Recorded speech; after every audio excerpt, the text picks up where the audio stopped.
It was so sudden and so horribly unlike anything that had ever happened to Digory, even in a nightmare, that he let out a scream.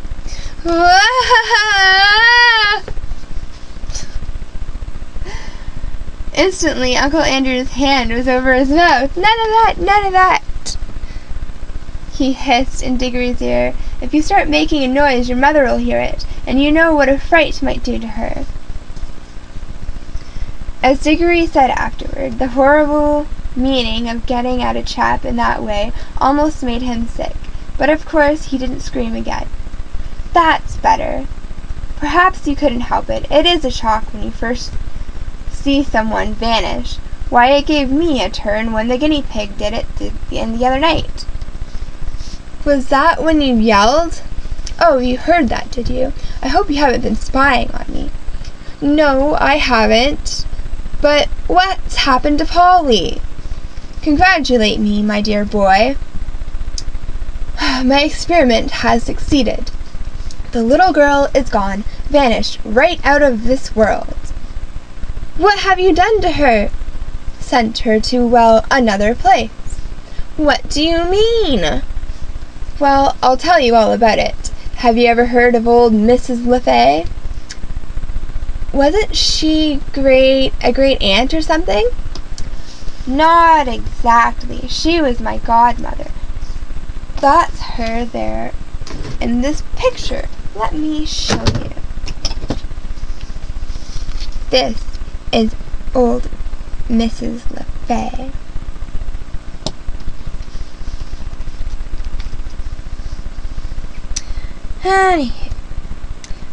Digory looked and saw a faded photograph. It showed the face of an old woman, and he could now remember that he had once seen a photo of the same face in an old drawer at home in the country. He had asked his mother who it was, and Mother had not seemed to want to talk about the subject much. It was not at all nice, Digory thought, though of course with those early photographs one could never really tell. Wasn't there something wrong about her, Uncle Andrew?" "Well, it depends on what you call wrong. People are so narrow-minded these days. She certainly got very queer later in life. Did very unwise things. That was why they shut her up."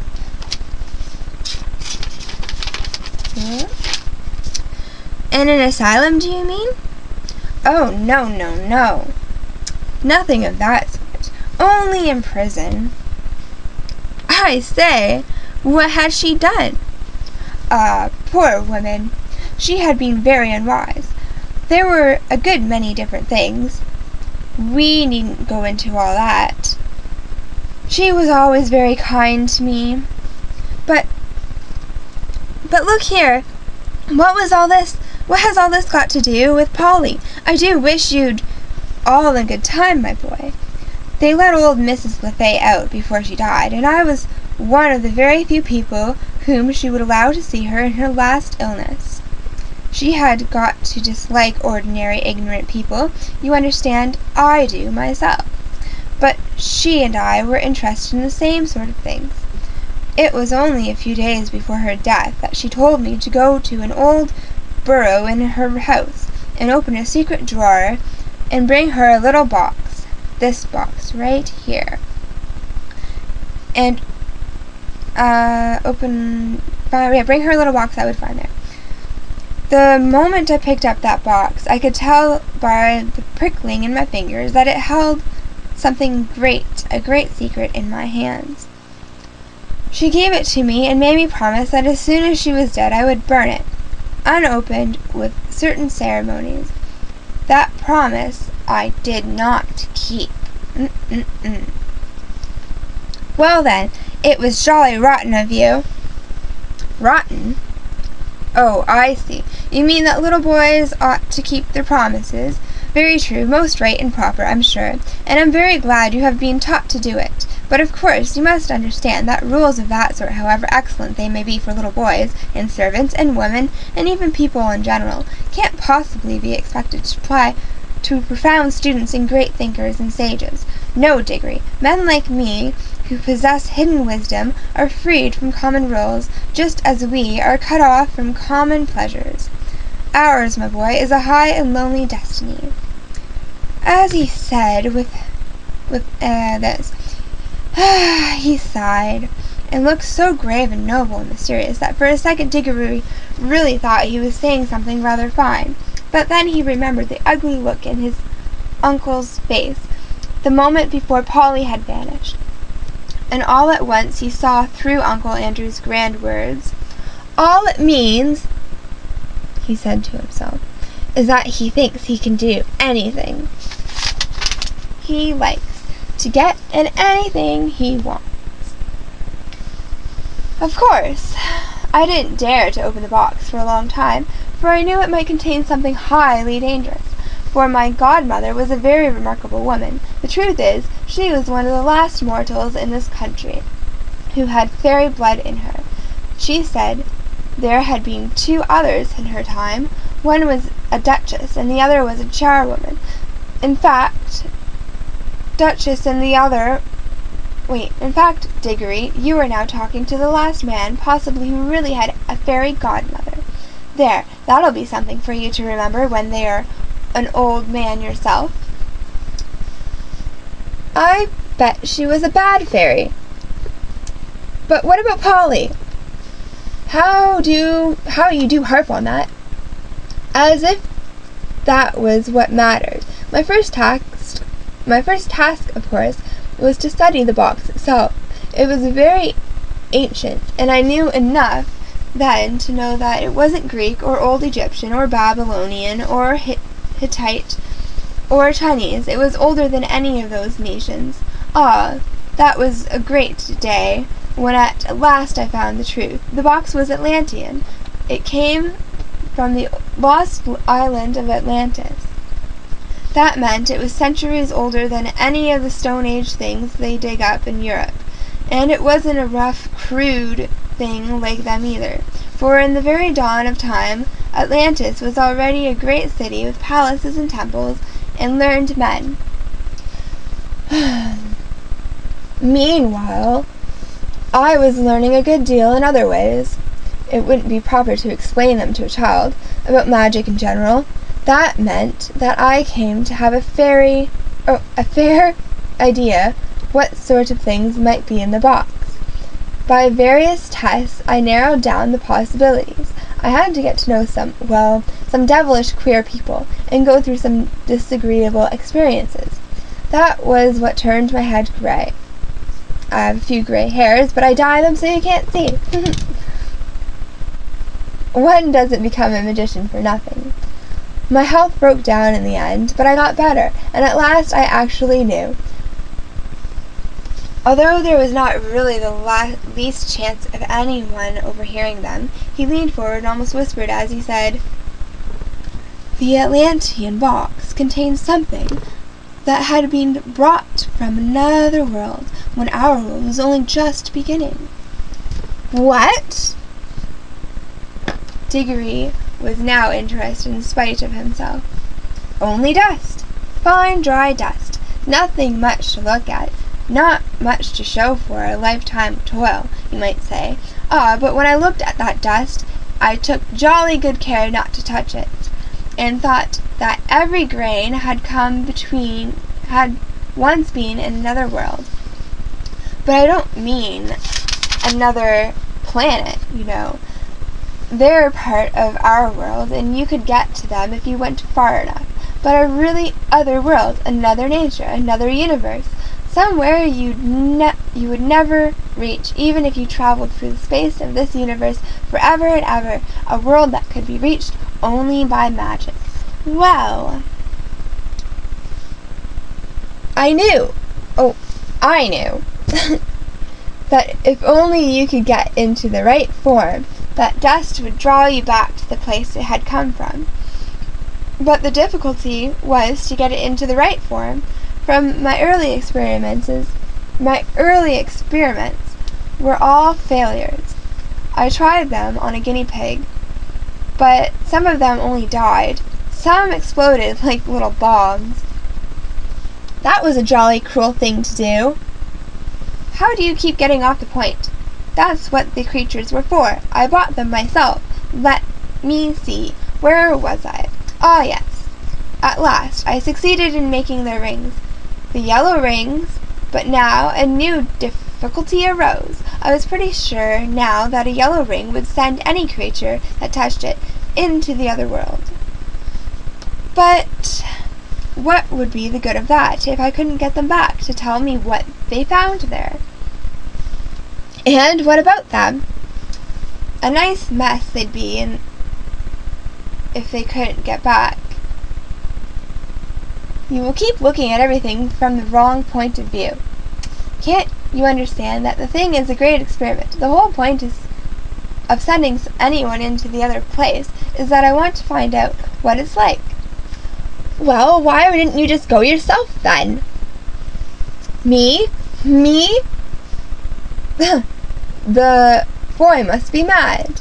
A man at my time of life, and in my state of health, to risk the shock and dangers of being flung suddenly into a different universe. I never heard anything so preposterous in my life. Do you realize what you're saying?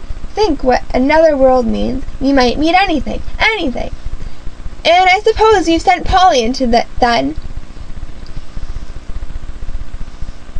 And all I can say, even if you are my uncle, is that you've behaved like a coward, sending a girl to a place you're afraid to go yourself. Silence, sir. I will not be talked to like that by a little dirty schoolboy. You don't understand. I am the great scholar, the magician, the adept, who is doing the experiment. Of course, I need subjects to do it on. Bless my soul. You'll be telling me next that I ought to have asked the guinea pigs permission before I use them. No great wisdom can be reached without sacrifice, but the idea of my going myself is ridiculous. It's like asking a general to fight as a common soldier. Supposing I got killed, what would become of my life's work? Oh, do stop jawing. Are you going to bring Polly back or what? I was going to tell you when you so rudely interrupted that I did at last find out a way of doing the return journey. The silver rings draw you back. But Polly hasn't got a silver ring. No. Then she can't get back. And it's exactly the same if you murdered her. She can get back. If someone else will go after her wearing a yellow ring himself, and take 2 silver rings with him, one to bring himself back and one to bring her back. Now, of course, Digory saw the trap in which he was caught, and he stared at his Uncle Andrew, saying nothing, with his mouth wide open and his cheeks gone very pale. I hope, said Uncle Andrew presently, in a very high and mighty voice, just as he were a perfect uncle who had given one a handsome tip and some good advice, I hope, Digory, you are not given to showing the white feather. I should be very sorry to think that anyone of our family had not enough honor or chivalry to go to the aid of a lady in distress. Oh, shut up! If you had any honor at all, you'd be going yourself. But I know you won't. All right, I see I've got to go. But you are a beast. I suppose you planned the whole thing so that she'd go without knowing it, and then I'd have to go after her. Of course. Very well, I'll go, but there's one thing I jolly mean well to say first. I didn't believe in magic till today. I see now it's real. Well, if it is, I suppose the old fairy tales are more or less true, and you're simply a wicked, cruel magician, like the ones in the stories. Well, I've never read a story in which people of that sort weren't paid out in the end. I bet you will be. And serve you right. You'll get what you deserve. Of all the things Digory had said, this was the first that really went home. Uncle Andrew started, and there came over his face a look of such horror that, beast though he was, you could almost feel sorry for him. But a second later he smoothed it all away, and said with a rather forced laugh, "Ha ha ha! Well, I suppose this is a natural thing for a child to think, brought up among women, as you have been. Old wives' tales, eh? I don't think you need worry about my danger, Digory. Wouldn't it be better to worry about the danger of your little friend? She's been gone some time. If there are any dangers over there, well, it would be a pity to arrive a moment too late. A lot you care. But I'm sick of this jaw. What have I got to do? You really must learn to control your temper of yours, boy. Otherwise you will grow to be just like your Aunt Letty. Now attend to me. He got up on a pair of gloves and walked over to the tray. They only work if they actually touching your skin. Wearing gloves, I can pick them up like this, and nothing happens. If you carried one in your pocket, nothing would happen. But of course, you would have to be careful not to put your hand in your pocket and touch it by accident. The moment you touch a yellow ring, you vanish out of this world. When you were in the other place, I expect, of course, this hasn't been tested yet, but I expect that the moment you touch a silver ring, you vanish out of that world, and I expect to reappear in this. Now, I take these 2 silver rings and drop them into your right pocket.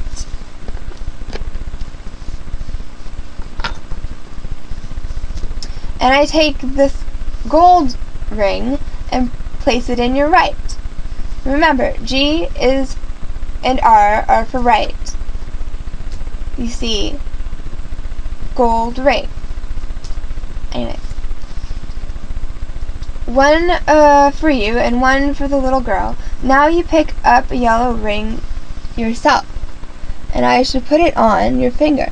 If I were you, there will be less chance of dropping it.